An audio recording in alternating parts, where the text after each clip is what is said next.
Meghan Markle and Prince Harry have been told they really do need to top up their royal tinsel and glamour as the Sussex brand faces a critical period following a roller-coaster few months. The Duke and Duchess of Sussex quit official royal family duties when they moved from the US at the start of 2020, and have since looked to build their brand in their new life in Montecito, California.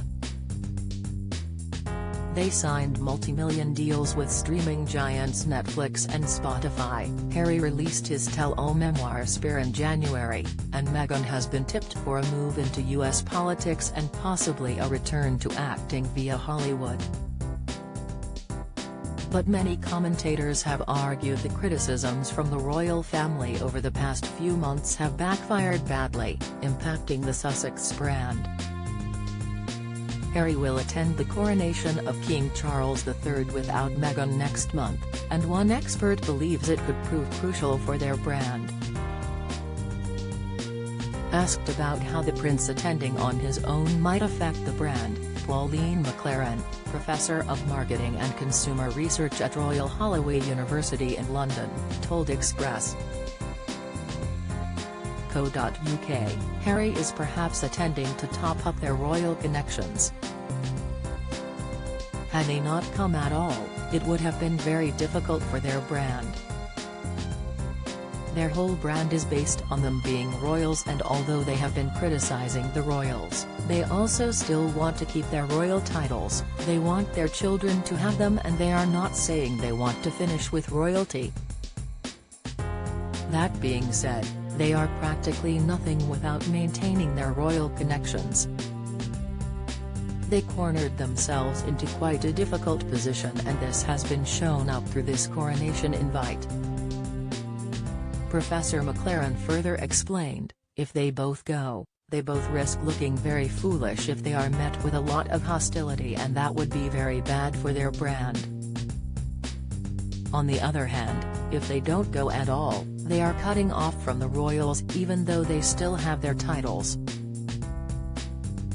They really do need to top up their royal tinsel and glamour. This is the ideal compromise. Harry comes and they are still reinforcing their importance in terms of him being the son of the king. They are reinforcing their royal connections but limiting their reputational damage through the hostility they will face. In October 2020, the couple founded non-profit charitable arm the Archewell Foundation, as well as lucrative for-profit business divisions focusing on media production.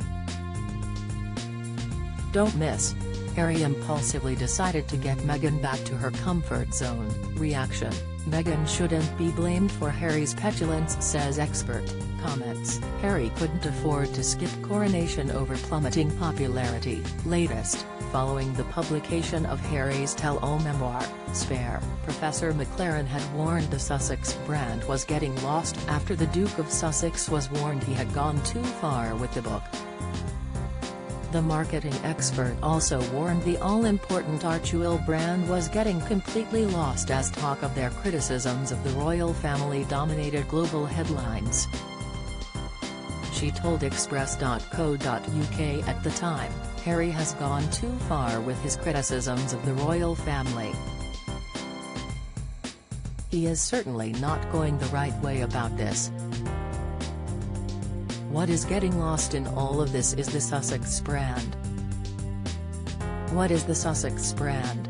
We know they are not allowed to use Sussex Royal anymore, so they set up the Archewell Foundation, with Archewell Productions and Archewell Audio. The deals with Netflix and Spotify tie in with all of that. But within all this furore and all of the discussions, all the talk is about the Sussexes, Harry and of course, the Spare, which are all sort of sub-brands that are floating around.